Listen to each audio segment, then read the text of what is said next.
prazer te receber aqui, Ana Lu. Olá, Claudinha, tudo bem? É um prazer.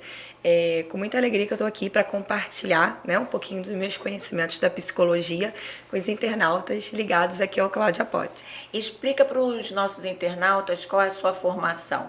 Eu sou psicóloga, terapeuta cognitivo-comportamental, especialista em transtornos de ansiedade e depressão. E já trabalho há muitos anos com isso, né?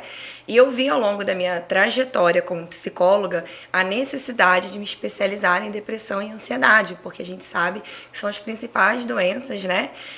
Associadas ao dia a dia das pessoas em geral. E como eu trabalho com a terapia cognitivo-comportamental, ela tem uma maneira mais didática e eficaz para lidar com essas abordagens. E Ana Lu, a depressão é o mal do século, não é? Eu tenho observado muitos depoimentos, eu tenho conversado com muitas pessoas e muitas pessoas às vezes estão deprimidas, mas não se reconhecem em estágio de depressão, e a própria família às vezes acha que é frescura. Eu ouço muito isso. Isso é frescura.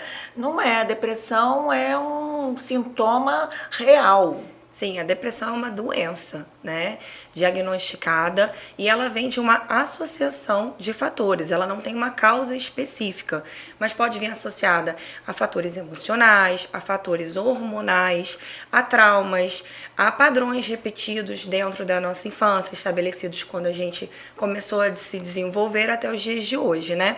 Então é uma reação que a gente vai tendo às situações do dia a dia, como desmotivação, apatia, falta de interesse, aptidão por realizar algo, ou até no sentimento de incapacidade, que associando com as situações que a gente já passou no dia a dia, a gente acaba desenvolvendo a depressão. E como é que a gente consegue identificar, né, que eu tô com depressão? Como eu consigo me identificar em depressão nesse processo? Sim, existe uma grande diferença da depressão para um estado depressivo, né? Normalmente, principalmente a mulher, ela passa, né, por questões hormonais, por momentos depressivos, momentos que ela está um pouco triste, que ela está um pouco apática, mas isso não quer dizer que possa ser uma depressão. A depressão, ela consiste numa associação de padrões, uma repetição constante no qual vai atrapalhando a vida da pessoa, atrapalha essa qualidade de vida, e a pessoa não consegue mais desenvolver atividades simples do dia a dia, lidar com questões simples, e qualquer coisa ela começa a evitar, se isolar, não conseguir reagir, às vezes se silenciando, às vezes com um comportamento agressivo, que também é sinal de depressão. Não é só aquela pessoa que fica quietinha. A gente tem que desmistificar isso, né? Então, é essa associação de fatores que levam a vários acontecimentos depressivos, que o excesso deles se torna a doença depressão.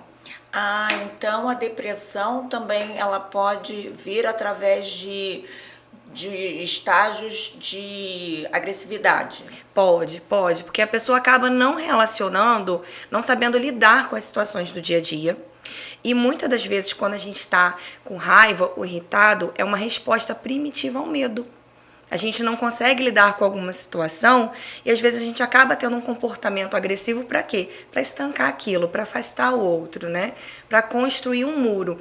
Então, o sintoma de raiva ou agressividade é muito negligenciado na depressão, mas ele é um fator também que indica que a pessoa não está bem e não está sabendo lidar com as situações. E com isso ela acaba se tornando depressiva, porque ela não sabe resolver situações ao redor, ela grita ou ela briga, arruma confusão, afasta as pessoas, e com isso ela não consegue lidar com as coisas e vai se isolando. Que coisa, tá vendo?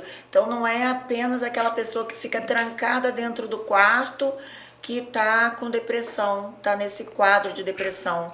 Aquela pessoa que tem atitudes agressivas também pode estar num estágio de depressão. E até pessoas que não transparecem nada, né? Hoje em dia, a gente tem que desmistificar esses rótulos da depressão. Muitas pessoas estão em depressão e não transparecem para a sociedade. Continuam trabalhando, continuam fazendo as tarefas do dia a dia normalmente, mas só elas sabem por dentro o que elas estão passando, né? Então, hoje, Como é aquela história que as pessoas falam que o bandido não tem cara, né? Aham. A depressão também não tem uma cara. Não é porque a pessoa tá sem maquiagem, né? A mulher, ou tá se descuidando que ela está em depressão. Isso sim pode ser um indício, mas muitas mulheres estão aí se mantendo como super heroínas e por dentro sofrendo a depressão, né? Nas suas mazelas e não conseguindo nem pedir ajuda, que é a principal dificuldade da depressão, para a gente sanar a depressão, né? É comunicar, é procurar uma ajuda, né? Mas será que essa mulher sabe que ela está em depressão? Como que ela vai imaginar? Ela está triste, ela pode estar passando por um problema hormonal ou vai além desse problema hormonal? Como ela vai identificar isso? O gatilho, que eu falo que é muito importante para a gente ter essa virada de identificação, é trabalhar com a identificação nossa do autocuidado. Diariamente, como que você tem lidado com as situações do dia a dia? Se você tem perdido a paciência, perdido o prazer de estar realizando suas tarefas, está tendo cansaço excessivo, irritabilidade excessiva, intolerância às situações, né, de convívio social, afastamento, se sentindo desnecessária, aquela questão assim, não quero falar, não quero discutir, não quero mais dizer nada, né? O tal da mulher silenciada é um problema, né? Então, quando você começa a identificar isso, já é um gatilho para você procurar ajuda. Ou conversar com alguém, né? Procurar um médico, um especialista, um psicólogo, um profissional da área da saúde mental, para que você possa identificar. Mas é muito mais comum que as pessoas ao redor observem e comecem a pontuar. Uma amiga, um parente, um familiar que mora dentro de casa, às vezes acaba identificando muito antes do que a própria pessoa, né? Sim. E aí tem que sentar, conversar e falar, procura ajuda. Sim. Que seria o quê? Um psicólogo. Inicialmente um psicólogo, né? Para identificar o tipo de transtorno que a pessoa está passando, né? E o que essa alteração das emoções está afetando no dia a dia. Se houver necessidade, a gente vai indicar para um psiquiatra que vai trabalhar com a parte da medicação. Se for uma questão hormonal, procurar um médico especialista na área, né? A medicina e a psicologia, elas caminham muito bem associadas, elas andam junto, né? Para que possam fechar esse complemento de diagnóstico e melhorar a saúde mental. Isso é importante. Se você tem condição, tem um plano de saúde, se você tem condição de pagar, ótimo. Então, corra e vá. Agora, você não tem condição, você depende da saúde pública. E aí? Dentro da saúde pública, nós já temos, né, os atendimentos dentro dos CRAs, que fazem a abordagem social, né? Dentro de alguns postinhos de saúde da família. Alguns órgãos, como igrejas, hoje em dia já trabalham com isso, então não tem desculpa. Eu sei que a fila é uma demanda um pouco maior, né? Sim. Mas procurar ajuda é necessário. Você procura no meio que você convive, dentro da sua comunidade, procurando se informar onde tem centros, né? Onde tem psicólogos atendendo. Hoje em dia tem muitas consultas populares, né? Dentro das universidades tem os centros de atendimento, onde tem os estagiários de psicologia supervisionado pelos professores, então atendimento sempre... Aqui na região, quais as faculdades que tem psicologia? As duas faculdades, a Veiga e a Estácio têm, e elas têm esse centro especializado para estar atendendo a comunidade. Isso é importante, tá vendo? Sim. Isso é importante divulgar, porque muita gente... Eu não sabia, eu, por exemplo, não sabia. Então é importante. Então, mulher, você que quer essa ajuda e não pode pagar nesse momento, vai até a faculdade, Veiga ou a Estácio e procura um núcleo de psicologia. Geralmente se chama SPA, o Sistema de Psicologia Aplicada, né? É super importante. E a gente vê que o poder público, de uma maneira geral, ele não dá a devida importância à saúde mental. Tá sempre faltando psicólogo, psiquiatra, não dão a importância devida, né, à saúde mental. E a gente observa que cada dia que passa, a gente vê mais casos de depressão e suicídio. Sim, e importante a gente estar falando isso, né? Que no mês de setembro tem a campanha do Setembro Amarelo, que é uma iniciativa para alertar e fazer a sociedade se despertar para o suicídio, que é um assunto tão delicado, né, da gente abordar, mas que ele vem o quê? Da frequência dos pensamentos de depressão, da falta de comunicação, da falta de observação e empatia com as pessoas ao redor. Muitas das vezes a gente está com um colega de trabalho, um vizinho, alguém que está passando por uma situação e por não ter esse conhecimento amplo da saúde mental, não sabe aonde indicar, não sabe como falar, né? E até por esse histórico de que depressão é frescura, de que depressão é falta do que fazer e não é associada, a pessoa perde a aptidão de fazer. Quantos profissionais excelentes acabam deixando o trabalho, evadindo o trabalho, por não conseguirem mais ter condições de estar naquele ambiente devido às condições emocionais, né? Exatamente. Então, essa conscientização do Setembro Amarelo já é uma medida pública, né, de alertar a sociedade, trazendo essa importância para a saúde mental. E dentro dos órgãos, né, governamentais, a gente tem dentro da assistência social bastante profissionais da psicologia. Na área da saúde nem tanto, mas dentro dos CRAs, né, que faz o atendimento à população, você pode ter esse referencial. Através do acolhimento da assistente social, você pode chegar até esse psicólogo. Então não tenha medo de ir buscar ajuda, de se informar, que a informação é a melhor maneira da gente conseguir acessar algo, né? Eu observei na Ponte Rio-Niterói, semana passada, que eles colocaram avisos,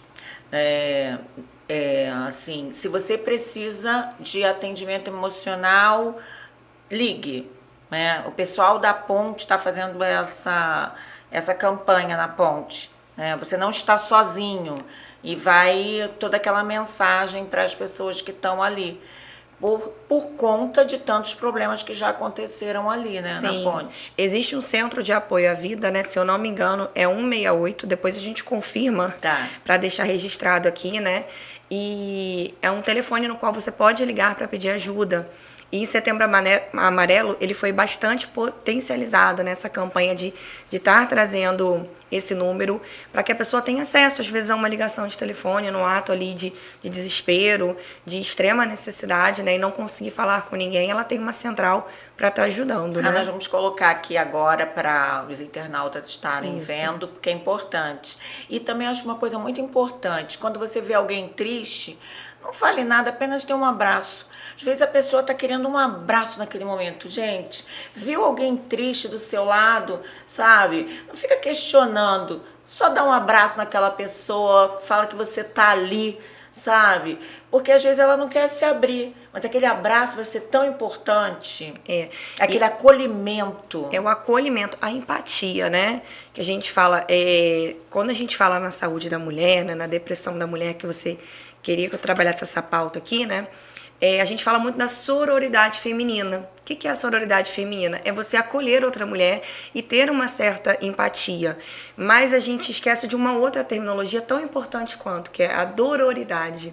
É você também se associar à dor do outro. E acolher aquela dor, muitas das vezes, não é você precisar fazer algo. Que as pessoas falam, o que eu faço? Como eu lido com uma pessoa com depressão? Acolhe, abraça, fala que você está ali do lado, né? Exatamente. Que a pessoa pode contar com você da maneira que ela precisar, no momento dela. Isso já pode ser um mundo. Pode, no meio de um muro, construir uma ponte, né? Onde você consegue acessar aquela pessoa simplesmente pelo acolhimento da dor. E é importante, né? Aquela pessoa vai se sentir abraçada, vai se sentir acolhida, né? E é uma maneira de você estar ali, né, levantando uma mão e se fazendo presente na vida daquela pessoa. Eu tô aqui, eu posso te ajudar, vou te ajudar a buscar o caminho. Isso é importante. Sim. E principalmente, né, as pessoas têm essa tendência de falar assim, vai passar, isso é bobeira. Por favor, não diminua o sentimento do outro.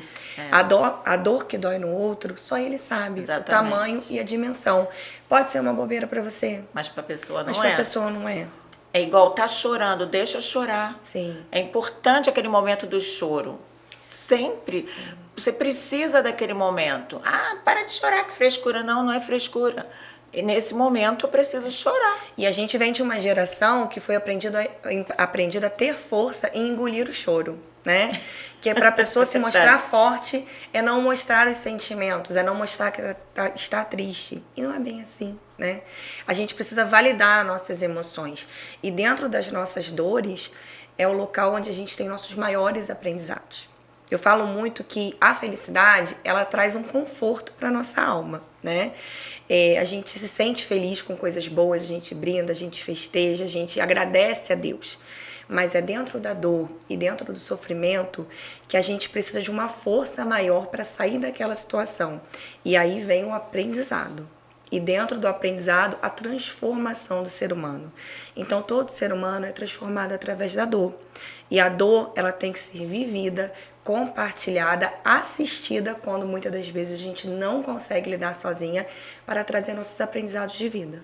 Você sabe, a gente estava conversando sobre a síndrome do ninho vazio, né? Sim. Quando você tem seus filhos, eu sei porque eu era bem assim, né? Eu era aquela mãe que queria ficar com os filhos, né, o tempo inteiro ao meu redor. E aí, quando meu primeiro filho casou, eu passei pela síndrome do ninho vazio. E isso é muito sério, Sim. porque eu chorava muito, sabe? Aquilo, eu ia no quarto dele, sabe? Era uma sensação de perda e eu não entendia por que aquilo acontecia. A síndrome do ninho vazio, ela é uma das causas da depressão, né, juntamente com a menopausa, na idade mais avançada da mulher. Porque essa mulher, ela construiu um histórico, né, como mãe, através da maternidade, e ela aprendeu a cuidar, né, a zelar daquele filho que foi um bebê, que foi uma criança, um adolescente. E muitas das vezes a gente sabe, né, que a maternidade, ela exige aquela conexão direta, né, intensa com aquele ser humano. E quando o filho cresce, né, e vai embora a casa, fica aquele vazio, que a gente chama da síndrome do ninho vazio, que é a falta de identificação pessoal. O que eu farei agora da minha vida? Eu sou mãe, e agora eu vou ser o quê? Né? É a mudança do papel, é lembrar que além de mãe, você é mulher. Sim. Né? Que além de mãe, você é esposa, que além de mãe, você é profissional, que além de mãe, você tem as suas vontades. Mas muitas das vezes, dentro da síndrome do ninho vazio, a mãe, ela perde essa identidade das outras personalidades e se foca muito como mãe. E quando o filho vai embora, ela perde a identidade dela. Ela acaba tentando, ela se vê no espelho e não se identifica mais. Agora, quem eu sou? E aí é o papel, né, da psicologia, é reconstruir a identidade dessa mulher para uma nova etapa. Talvez ser avó, né? E aprender a curtir, né, tudo que ela construiu, a colher os frutos, né? De uma mãe que construiu, que levou o seu filho até ele andar com os próprios passos, né? Eu dei uma virada de chave nisso, né? Graças a Deus, eu me mantive bem depois, passei um período aí de uns 6 meses. Busquei ajuda, foquei muito em mim também, né?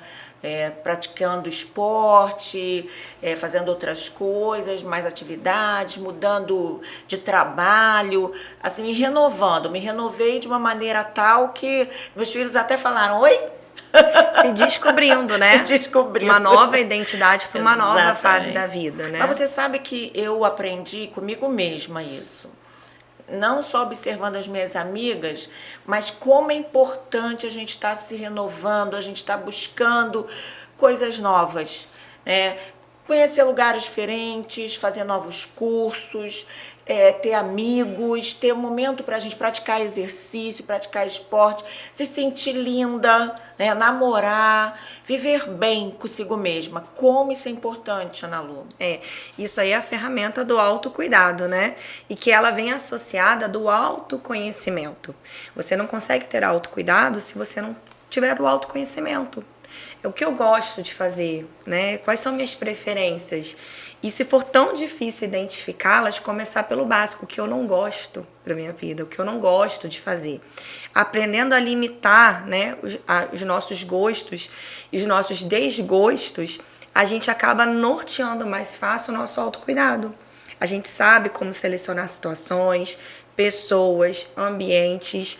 E o autocuidado, ele vem com micropassos diários. Todos os dias você dando um olhar, né, saindo do automático e olhando para como você se sente, o que você gosta de comer, como você gosta de se posicionar uma situação, você vai trazendo qualidade para o seu dia a dia, saindo do modo automático, que é um perigo, que viver no automático faz com que a gente um dia acorde e fale, o que eu fiz com a minha vida? vida. Exatamente. Né?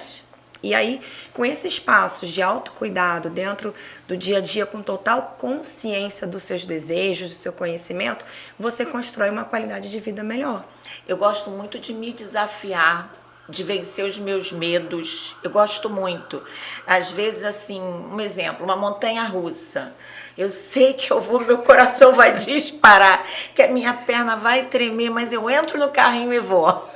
Para trazer esse desafio, né? É. A adrenalina, ela é muito positiva, né? É. Por isso o gostar da montanha-russa, porque ela traz o novo. É. Tem pessoas que têm medo do novo, mas o novo, ele, apesar de trazer esse desconhecido, ele pode ser muito benéfico, porque você vai conhecer outras coisas, se dar a possibilidade de experienciar coisas que você nunca imaginou experienciar. Não, e é engraçado que a minha família, meus amigos falam assim, mas você não tem medo? Claro que eu tenho medo, mas eu vou. Eu vou desafiar o meu medo. E o medo tá aí para isso, pra gente Não é? enfrentar. Exatamente, Né? tem que enfrentar sempre. Sim. Ana Lu, e quando uma pessoa tem um longo relacionamento, um namorado, um marido, ou uma amizade, e aí de repente acaba aquele amor, acaba o relacionamento e ela não aceita, e ela sofre, ela cai em depressão. Como que a gente pode ajudar essa pessoa?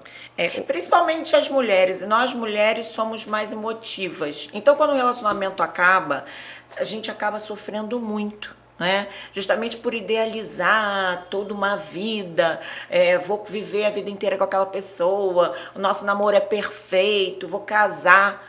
Como que a gente pode fazer para ajudar essa pessoa? A gente vem de uma estruturação social, né, de que a mulher veio para cuidar da casa, do lar, do marido, né? Isso foi construído desde as nossas brincadeiras de infância, né? Os meninos brincam de carrinho, as meninas brincavam de boneca, de cuidar, de ser mãe. Então é muito natural a mulher idealizar toda essa estrutura de vida, né, e principalmente no relacionamento. O que acontece quando relacionamentos não dão certo, né, ou acabam tendo um fracasso por algum motivo, é que muitas das vezes as mulheres que após um relacionamento entram em depressão, elas estão dentro de um padrão de carência, né, emocional, no qual elas se anularam completamente para viver aquela relação. E aí quando a pessoa vai embora, ela acaba, da mesma maneira do ninho vazio, não se identificando. E agora, o que eu farei da minha vida? Como vai ser? Porque a pessoa só idealizou a vida ao lado daquele parceiro. Exatamente. Então, por isso que é muito importante a mulher, ela trabalhar todos os papéis dela associados à vida, né? Lembrar que além de namorada, você é mulher, é mãe, é filha, é profissional. Então, quando você consegue setorizar as áreas da sua vida e dar um pouquinho de atenção para cada uma, nenhuma vai ficar em desvantagem ou em excesso, né? E aí dói menos quando algo se rompe. O certo é dosar tudo da melhor maneira possível. Né? Tudo tem que ser bem dividido. E quando a gente coloca toda a energia numa coisa só, a gente corre um grande risco de que quando perde, a gente não saber o que fazer, né? Por isso que a construção do nosso autoconhecimento tem que ter todas as nossas identidades como mulher, né? E o luto, Ana Lu? O luto é uma das principais causas, né, da depressão, que a pessoa não consegue lidar, né? A gente não está acostumado a lidar com o sofrimento. Nós não fomos instintivamente criados para lidar com perdas, com danos. E muitas das vezes, quando o luto é a morte, né, de um ente querido, ou a perda mesmo de um emprego, de alguém, a gente fica com aquela sensação de frustração, né? Por que aconteceu isso comigo, né? De uma autopiedade. E acaba estendendo aquilo pela revolta. Existem estágios do luto dentro da psicologia que a gente fala, né? Que é a negação, a falta de aceitação e a revolta. E dependendo do tempo que você fica em cada um desses estágios, você demora mais a vivenciar o processo do luto. E muitas pessoas acham que quando passam por uma perda, que elas têm que ser fortes, que elas têm que tocar a vida em frente e deixar de lado. Só que todo luto ele precisa ser vivenciado. O luto não vivenciado ele se torna um transtorno, uma depressão, uma síndrome do pânico. Então a gente precisa aprender a acolher a nossa dor, abraçar a nossa dor e vivê-la. Não fingir que não tem nada acontecendo.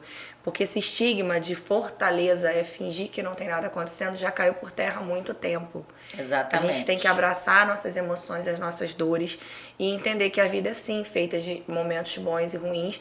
E nos ruins, como eu falei, né, que são nossos maiores aprendizados, aprender a acolher para que passe. E vivendo o luto, você consegue sair dele mais rápido. Ser forte é não ter medo de mostrar e de demonstrar nossas fraquezas também. Porque nós não somos perfeitas, né? Nós não somos fortalezas o tempo todo, né? Então nós temos que viver a realidade. Tô triste naquele momento? Tô. Quero chorar? Quero. Sabe? Quero ficar sozinha nesse momento? Sim. Nesse momento eu quero ficar com todo mundo? Quero. Sabe? Eu acho que a vida é isso. São fases, são momentos, né? Nós temos que ser de verdade. Não adianta você querer mostrar para você, que eu acho que antes de você tá passando para uma sociedade, tá passando para as pessoas que convivem com você uma mentira, o pior é você mentir para você mesma, né? Sim. Eu falo que ser forte é ter a coragem de ser imperfeito. A gente tem que ter essa coragem de se mostrar imperfeito, porque essa busca incessante pela perfeição acaba trazendo muita comparação e muito transtorno hoje em dia. Os pacientes que chegam muito no meu consultório, né, no atendimento, eles vêm muito com essa questão de múltiplas tarefas e da perfeição, de quererem dar conta de tudo. E está gerando uma sociedade adoecida, porque ninguém está dando conta de fazer um mundo de coisas. E a cobrança, né, externa, ela é muito atuante ao tempo inteiro, principalmente nós mulheres. Nós temos que estar sempre bonitas, malhadas, bem vestidas, bem penteadas. Temos que estar sempre com aquela imagem perfeita, aquela imagem capa de revista, aquela capa de Instagram, né, as blogueirinhas. E, na verdade, a realidade das mulheres não é essa. Não é o dia a dia, não é o nosso dia a dia. Então a gente acaba sendo cobrado o tempo inteiro e se cobrando também. Aí você vê mulheres fazendo dietas absurdas, indo para esses consultórios desses curiosos, fazendo incisões cirúrgicas que não poderiam jamais serem feitas em consultórios, que são feitas até por pessoas que não são da área de medicina. Então, assim, essa cobrança acaba criando todo um transtorno. É a rotulação, né, da imagem da mulher, da perfeição, da Mulher Maravilha, que tem que dar conta de tudo, até para romper com esse padrão. A gente sabe que a sociedade tem um padrão masculino e machista, né, onde a mulher teve que lutar pelo seu espaço. E essa luta excessiva pelo espaço, que veio das gerações passadas, né, trouxe hoje uma certa autonomia, mas também trouxe uma certa necessidade de cobrança excessiva de continuar aquilo, pensando que vai perder aquele espaço dentro da sociedade, né? Hoje ainda tem lutas muito desiguais do direito da mulher e do homem, temos, mas a mulher já tem bastante espaço e voz, que ela consiga dentro do sentir dela, transparecer a sua voz, dentro da profissão dela, passar, né, a sua identidade, mas também lembrar que é humana, lembrar da dor, lembrar que ela pode ter pausas, que é necessário pausas, que não precisa ser perfeita para transparecer esse papel de que você é uma boa pessoa, uma boa profissional, uma boa mãe. Dá para ser uma boa mãe errando. E a gente sabe disso, que a maternidade é erros e acertos. Nossa, a total. construção profissional é isso. É você se desenvolver, capacitar, errar, mudar às vezes de profissão, de jornada, né? Dentro de relacionamentos é uma evolução constante de saber lidar com o outro, com as nossas emoções, do que projetamos no outro. Então ninguém está perto da perfeição, né? A gente não chega nem próximo a atingir essa perfeição. Então para que essa busca de uma estrutura, né, de um rótulo que acaba adoecendo a pessoa por dentro, né? Exatamente. Então, mulher, pare de se cobrar tanto. Você não é perfeita, nunca será. Nós não somos. Nós somos um conjunto de acertos, de erros, de alegrias, de tristezas, de perfeição e imperfeição. Então, tenta viver bem com você, né? Viver de bem com você mesma. Porque quando a gente vive de bem com a gente vive de bem com todos. Sem essa obrigação de ter que se mostrar ou agradar as pessoas o tempo todo, né? Por isso que eu refriso da ferramenta do autoconhecimento. Quando a gente se conhece, a gente estabelece limites, né? Isso eu não gosto, até ali o outro pode ir, né? É o poder do não. Como é bom dizer não. Sim. Libertador, Libertador. E necessário nos dias de hoje para estabelecer limites. Eu aprendi. Né? Eu não sabia dizer não. Olha, eu não sabia dizer não. Às vezes eu fazia algumas coisas para não ter que dizer não para a pessoa, sabe, que me pedia, ou para uma determinada situação. E aí quando você começa a dizer não, como é libertador, não, não posso, não, não quero, não, não vou. Não é? Eu tenho alguns posts no meu Instagram, né, que eu dou umas dicas, assim, da psicologia, sempre dentro do meu material que eu produzo, né? E um dos posts que eu fiz é aprenda a dizer não. Porque as pessoas têm dificuldade, elas pensam que o não pode ser uma frustração muito grande para o outro. E existem maneiras simples. Hoje eu não posso, hoje eu não estou disponível, eu não gosto disso, isso não me faz bem, é melhor não.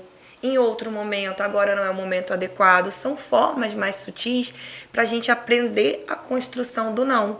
Porque o não vem dos nossos limites. Epa, isso eu não gosto. Você já identifica ali com aquele gatilho, mas existe um muro entre você não gostar e você dizer, né? Verdade. Então, assim, como que eu vou falar que eu não gosto agora? Como eu vou falar que eu não quero? De maneiras mais delicadas, né? Sim. Mas é tudo com muita educação, Sim. sempre. E aí você vai aprendendo a ser bem prática. Chega um momento, vamos a tal lugar. Não, por quê? Porque eu não gosto. E simples, né? Muita coisa. E libertador. E libertador, gente. Muita coisa. E o sono? A gente sabe que muitas mulheres dormem pouco, porque acabam dando pouco valor a esse descanso noturno. Fala um pouco sobre a importância do sono na nossa vida. O sono, ele é 70% regulador do nosso emocional. A gente tendo uma noite de sono mal dormida, ela vai interferir totalmente no nosso humor e na nossa rotina. Né? Sem contar os médicos especialistas aí que podem levantar a questão hormonal, né? Que vai desregulando, aumentando o nível de cortisol, hormônio de estresse, que não é minha área, mas a gente entende um pouco disso, né? Então, os especialistas, tanto médicos quanto psicólogos, já identificaram que o sono ele traz 70% de regulação do humor. E como é importante uma noite de sono para trabalhar coisas, né? Todas as outras questões, inclusive até perda de peso, ganho de peso, as pessoas falam que dormir bem, né? O estresse, a memória. E a mulher, ela negligencia muito isso. Por a questão de querer dar conta de tudo, né? Exatamente. Eu fui a uma reunião essa semana de mulheres, né? Para fazer uma capacitação sobre liderança feminina.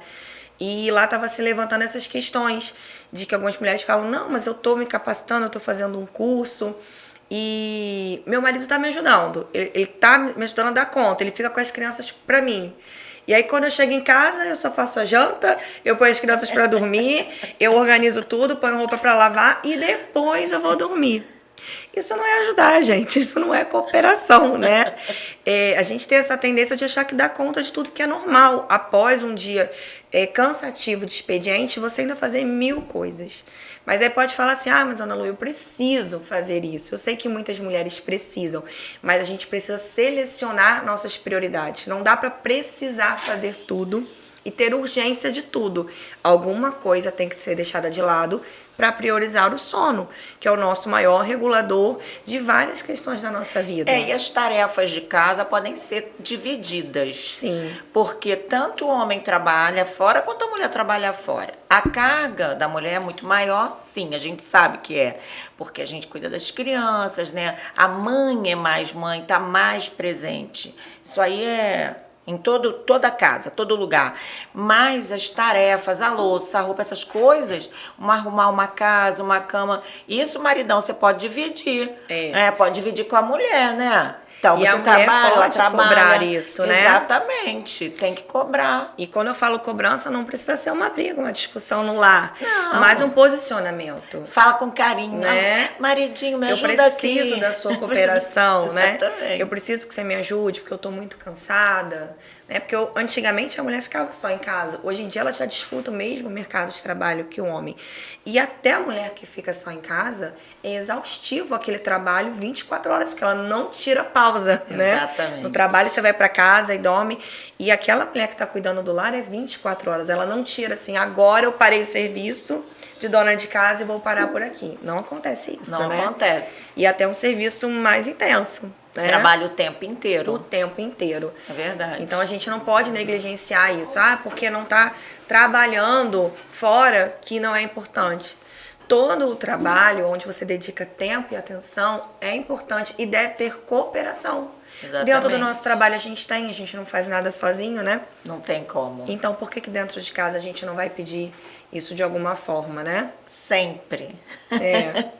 Ana Lu, você pode mais o quê? O que a Ana Lu pode mais? Quero saber.